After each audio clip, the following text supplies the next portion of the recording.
Hello students, welcome to my channel theory Guru. Professor Raspreet Kaur here.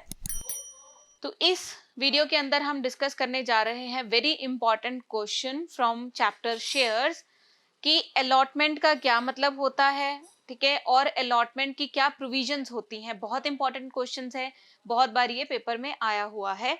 तो सबसे पहले हम इसके अंदर मीनिंग करेंगे शेयर्स का। शेयर्स का क्या मतलब होता है?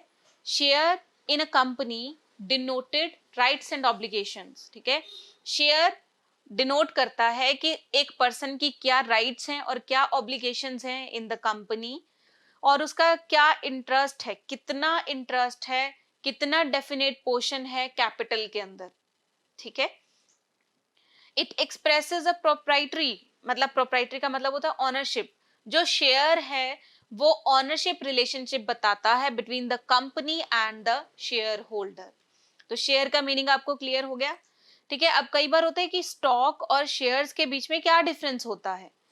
देखो, when shares are fully paid up it may be converted into stock. इनको स्टॉक में कन्वर्ट किया जा सकता है।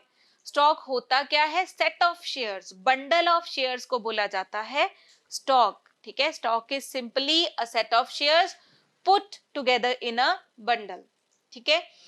स्टॉक हमेशा ही टर्म्स ऑफ मनी में एक्सप्रेस किया जाता है, ये बात याद रखना।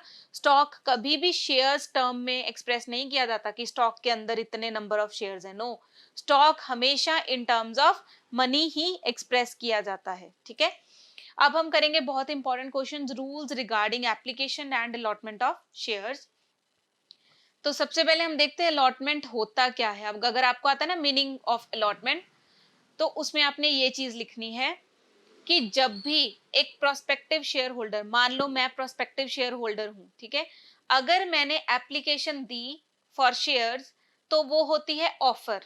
मैंने ऑफर करी है कि आप मेरे को अपनी कंपनी के शेयर्स दो, ठीक है। मैं एप्लीकेशन फिल करूंगी फॉर शेयर्स, ठीक है, तो उसको ऑफर कहा जाता है। अगर कंपनी इस एप्लीकेशन को एक्सेप्ट कर लेती है उसे अलॉटमेंट कहा जाता है, ठीक है। अलॉटमेंट होने के बाद दोनों पार्टीज जो है उनके अंदर बाइंडिंग कॉन्ट्रैक्ट हो जाता है। मतलब दोनों पार्टीज एक दूसरे की तरफ लायबल हो जाती हैं अपनी ड्यूटीज को परफॉर्म करने के लिए। कंपनी लायबल हो जाएगी मुझे शेयर्स देने के लिए, और मैं लायबल हो जाऊंगी टाइम टू टाइम उस शेयर की पेमेंट करने के लिए। एप्लीकेशन मनी मैंने पहले ही दे दी, फिर अलॉटमेंट पे करेंगे, फिर फर्स्ट कॉल, फिर फाइनल कॉल, जैसे जैसे कंपनी पैसा मंगवाएगी मुझे वो पैसा पे करना पड़ेगा। तो allotment creates a binding contract between the parties. तो इसके रिगार्डिंग प्रोविजंस क्या होती हैं रिलेटिंग टू अलॉटमेंट? दो तरह की प्रोविजंस होती है, एक होती है जर्नल प्रोविजंस, दूसरी होती है स्टैट्यूटरी प्रोविजंस, ठीक है। जर्नल प्रोविजंस के अंदर हमारे पास फर्स्ट पॉइंट आता है प्रॉपर अथॉरिटी, कि वही पर्सन अलॉटमेंट कर सकता है जिसके पास प्रॉपर अथॉरिटी है। अब मान लीजिए डायरेक्टर ने क्या करा, डायरेक्टर कहता है जनरल मैनेजर को कि आप मेरे बिहाफ पे अलॉटमेंट कर दो, ठीक है। उसने, डायरेक्टर ने पावर्स डेलीगेट तो कर दी जनरल मैनेजर को, लेकिन आर्टिकल के अंदर जनरल मैनेजर को बिल्कुल भी परमिशन नहीं है। There is no such provision in the article. तो इस केस में अगर जनरल मैनेजर अलॉटमेंट करता है तो वो बिल्कुल वॉइड अलॉटमेंट होगी। तो मतलब जो भी पर्सन अलॉटमेंट कर रहा है उसके पास प्रॉपर अथॉरिटी होनी चाहिए एज पर आर्टिकल, ठीक है। सेकंड आती है एब्सोल्यूट एंड अनकंडीशनल। जो अलॉटमेंट है वो हमेशा एब्सोल्यूट और अनकंडीशनल होनी चाहिए। ऑल्दो ऑफर कंडीशनल हो सकती है, ठीक है। एप्लीकेशन फॉर शेयर्स ऑफर होती है, वो कंडीशनल हो सकती है, ठीक है। लेकिन अलॉटमेंट जो है वो हमेशा अनकंडीशनल होगी। लेकिन अलॉटमेंट के टाइम पे अगर उस कंडीशन को डिसरिगार्ड कर दिया गया, जो मैंने ऑफर के टाइम पे कंडीशन रखी थी, ठीक है, अगर उसको डिसरिगार्ड कर दिया गया तो मैं उस कॉन्ट्रैक्ट को रेप्यूडिएट कर सकती हूँ। नहीं समझ आया? Let us take an example.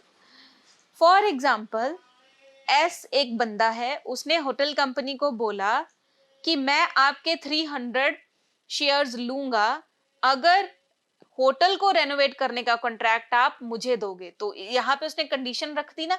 उसने कंडीशन क्या रखी कि कॉन्ट्रैक्ट रेनोवेशन का मुझे दे दो और मैं उसके बदले में आपके 300 शेयर्स ले लूंगा। तो होटल कंपनी ने किया क्या, उसने उसकी ऑफर को एक्सेप्ट कर लिया, ठीक है। लेकिन लेटर ऑन रेनोवेशन का प्रोजेक्ट उसे नहीं दिया, कॉन्ट्रैक्ट नहीं दिया। अब before entering into the contract with S क्या हुआ, कंपनी लिक्विडेट हो गई, वेंट इनटू लिक्विडेशन। तो यहाँ पे एस बिल्कुल भी लायबल नहीं है एज अ कॉन्ट्रीब्यूटरी। क्यों लायबल नहीं है? क्योंकि उसकी ऑफर कंडीशन के साथ जुड़ी हुई थी। अगर कंपनी ने कंडीशन फुलफिल नहीं करी तो उसके पास पूरा राइट है कि वो कॉन्ट्रैक्ट को रेप्यूडेट कर सके, तोड़ सके। ठीक है, तो इससे क्या कंक्लूजन निकलता है? अलॉटमेंट कंडीशनल नहीं हो सकती, लेकिन एप्लीकेशन फॉर शेयर्स, जिसको हम ऑफर कहते हैं, वो कंडीशनल हो सकती है। क्लियर? फिर आता है with in reasonable time. Very interesting point. कहते हैं कि अनड्यू डिले होगी तो समझो ऑफर लैप्स हो गई। फॉर एग्जाम्पल, एक्स ने शेयर्स अप्लाई करे 28 जून को, लेकिन कंपनी उसको शेयर अलॉट कर रही है 23 नवंबर को। कितना टाइम गैप हो गया, वो भी अनड्यू डिले। तो यहाँ पे एक्स रिफ्यूज कर सकता है टू टेक देम। लेकिन इसमें देखने वाली बात ये भी है कि ये टोटली एक्स के ऊपर डिपेंड करता है। अगर तो वो एक्सेप्ट कर लेता है फिर कोई प्रॉब्लम वाली बात नहीं है, लेकिन अगर वो चाहे तो अनड्यू डिले की वजह से वो रिजेक्ट भी कर सकता है। क्लियर? फिर आता है must be communicated. Allotment must be communicated. Notice देना पड़ेगा अलॉटमेंट का। कैसे देना है? By post. In such a case the contract is complete when the letter is posted. Company ने लेटर पोस्ट कर दी तो समझो कि कॉन्ट्रैक्ट कंप्लीट हो गया, although even though it is never received. चाहे वो लेटर बंदे तक पहुंची चाहे नहीं पहुंची, लेकिन कंपनी के बिहाफ पे उसने क्या करा? उसने अपनी तरफ से कम्युनिकेट कर दिया कि मैंने अलॉटमेंट कर दी है। ठीक है, फिर आता है रेवोकेशन ऑफ द ऑफर। किसी भी टाइम पे आप अपनी ऑफर को रिवोक कर सकते हो बिफोर एक्सेप्टेंस इज कम्युनिकेटेड। जब तक आपको एक्सेप्टेंस कम्युनिकेट नहीं हो जाती उससे पहले पहले आप रिवोक कर सकते हो अपनी ऑफर को। अब यहाँ पे एक कंफ्यूजन वाला पॉइंट आता है कि पिछले पॉइंट में तो हमने क्या करा कि लेटर जैसे ही पोस्ट हो गया, निकल गया, समझो कम्युनिकेट हो गया, तो मेरे तक तो पहुंची नहीं ना वो बात, मैंने तो अभी एक्सेप्ट ही नहीं करा। तो इसके अंदर एक एग्जांपल देखिए, उससे आपको और क्लियर हो जाएगा। एक पर्सन है एच, उसने क्या करा? उसने अप्लाई करा फॉर शेयर्स कंपनी को। कंपनी ने शेयर्स अलॉट कर दी और लेटर बना दी, लेटर ऑफ अलॉटमेंट। वो कंपनी ने हैंड ओवर कर दी अपने एक एजेंट को। ठीक है, एजेंट को बोला कि आप उसको बाय हैंड दे के आओ। क्लियर? पोस्ट तो नहीं करी ना कंपनी ने, अभी अभी वो एजेंट के पास ही है। इससे पहले कि एजेंट हैंड ओवर करता एच को, एच ने क्या किया? एच ने विड्रॉ कर ली अपनी एप्लीकेशन, तो it was held that there was no allotment. Clear हुआ? मतलब एजेंट अगर डिलीवर कर देता एच को तो वो हो जाता कि कम्युनिकेट हो गई एक्सेप्टेंस। ठीक है, और इसी तरीके से अगर पोस्ट एक बार कर दी ना, कंपनी ने पोस्ट कर दी, तो समझो कि कम्युनिकेट हो गई। क्लियर? पोस्ट करने से पहले पहले या आप तक पहुंचने से पहले पहले अगर आप विड्रॉ कर लेते हो तो वहां पे कोई अलॉटमेंट नहीं होगी। ठीक है, ये थी प्रोविजंस जर्नल। ठीक है, अब कहते हैं अगर जर्नल प्रोविजंस के साथ कंप्लायंस नहीं किया जाता तो उसका क्या इफेक्ट पड़ता है। देखो, अगर जर्नल प्रोविजंस को फॉलो किए बिना अलॉटमेंट करी जाएगी तो वो अलॉटमेंट बिल्कुल नल होगी, वॉइड होगी, वो अलॉटमेंट नहीं मानी जाएगी। ठीक है, फिर हमारे पास आती है स्टैट्यूटरी प्रोविजंस।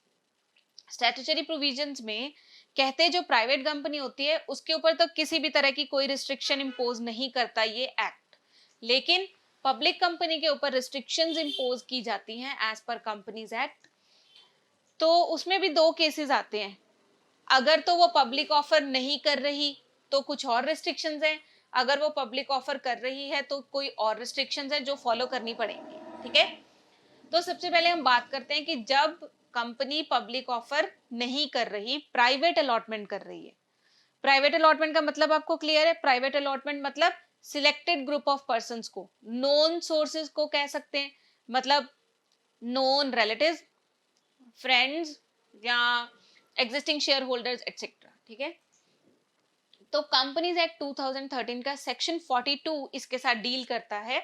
उसके अंदर प्राइवेट प्लेसमेंट के रिगार्डिंग प्रोविजंस दी गई हैं, तो कंपनी को वो सारी प्रोविजंस फॉलो करनी पड़ेंगी। और प्राइवेट प्लेसमेंट के दौरान कंपनी को प्रोस्पेक्टस इशू नहीं करना पड़ता। ठीक है। इनविटेशन कैसे दिया जाता है? Through a private placement offer letter. Private placement offer letter दी जाती है या फिर statement in lieu of prospectus issue कर दिया जाता है। क्लियर हो गया? फिर आता है when public offer is made. Second, जब कंपनी पब्लिक को ऑफर कर रही है शेयर्स को सब्सक्राइब करने के लिए, तो आपको पता है सबसे पहले उसे प्रोस्पेक्टस इशू करना पड़ेगा और वो प्रोस्पेक्टर रजिस्टर करवाना पड़ेगा विद द आरओसी। दूसरा पॉइंट क्या है? कम मिनिमम सब्सक्रिप्शन होनी चाहिए, तभी वो मार्केट में अपने शेयर्स को इशू कर सकती है।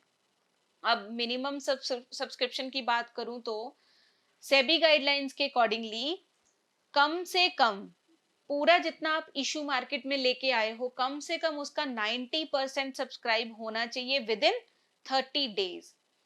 अगर ऐसा नहीं होता, मतलब आपके टोटल इशू में से 90% सब्सक्राइब नहीं होता विद इन 30 डेज, तो कंपनी को जितनी भी अमाउंट उसने कलेक्ट करी है वो रिफंड करनी पड़ेगी within 15 days from the date of closure of issue. Clear हो गया? ठीक है। फिर आता है एप्लीकेशन मनी। तीसरी बात का जो ध्यान रखना है कि शेयर के ऊपर जो एप्लीकेशन मनी रखनी है वो कितनी होनी चाहिए? कम से कम नॉमिनल वैल्यू का 5% होना चाहिए या फिर such other percentage as specified by SEBI. लेकिन ये ध्यान रखिए कि अगर सेबी स्पेसिफाई करेगी तो it should be more than 5%। कम से कम 5% तो होना ही चाहिए। फॉर एग्जाम्पल, मान लो शेयर की नॉमिनल वैल्यू है 10 रुपी, ठीक है, तो एप्लीकेशन मनी कितनी होगी 5% के अकॉर्डिंगली? कि कम से कम 50 पैसे एप्लीकेशन मनी होनी चाहिए, लेकिन कंपनी चाहे तो इससे ज्यादा अमाउंट भी चार्ज कर सकती है। क्लियर? फिर हमारे पास आता है point opening and closing of the subscription list. तो ये भी बहुत इंपॉर्टेंट पॉइंट है। कहते हैं अलॉटमेंट कब करनी है?